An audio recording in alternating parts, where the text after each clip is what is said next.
Welcome to the Imperium Forex daily video. Before we begin, it should be noted that any advice is of a general nature only and that your personal circumstances have not been taken into consideration. Hello everyone, my name is Rob Clayton and thank you very much for joining me. To open today's webinar, the Australian dollar has benefited from a somewhat weaker US dollar on Friday, triggered by a gloomier core CPI reading. Upon the release, the CPI came in at 0.5, up from 0.4, but missing the expectations of 0.6. The Australian dollar shot from 78.12 to 78.96 high on Friday, before settling back at 78.80 this morning. Overall, my picture to the bear side still holds, and now clearing 78.45.55 as a short position. My stop is placed above 79.15.25, and while this level is intact, then I believe the market will eventually sell off towards 78.30.35 for the start of this week and look lower towards 77.80 with the objective holding at 77.20. The dollar index briefly come under initial selling pressure due to the weaker CPI figure on Friday. However, has managed to claim around the 93 handle now. With the rejection from 118.90 on Friday, now looks for further supply into this week and look towards a 117.90 to 117.5 as an objective.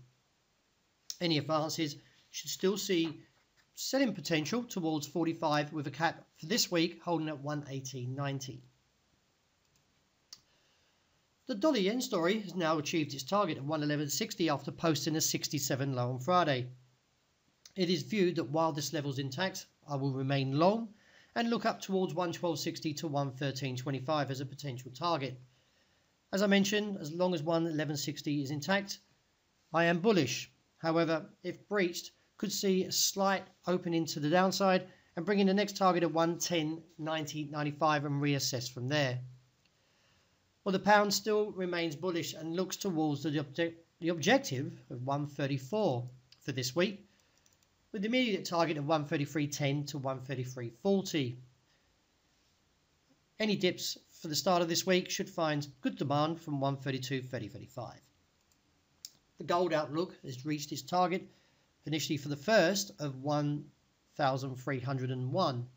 It is viewed that further bullish implications are still remaining from the technical point, although the indicator from the RSI is a little bit overbought, so we could see a short pullback, but overall I expect to see for this week the market claim the region of 1,309 to 13 and reassess from there.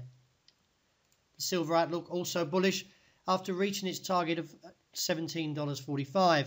Now I still hold the view that the market will gain further to the upside if we clear 45 and look towards $17.90. But as I mentioned with gold, silver is also showing an RSI that's overbought, so we could see a short pullback, but this should give opportunity around 05 as a buying potential with the overall view, as I mentioned, holding bullish. And to wrap up with oil, the market clears the 52 handle and now looks towards the 53 as the main objective, with the immediate resistance in at 40 to 52.65.75. But do be on your guard that we could get a rejection from that level around $53, purely for the fact we did before. Any dips on the day looks to find support at 51.5. So that wraps up my daily video. Thank you very much for joining me. And as always, look out for the intraday report. And I hope you have a great start to the new week.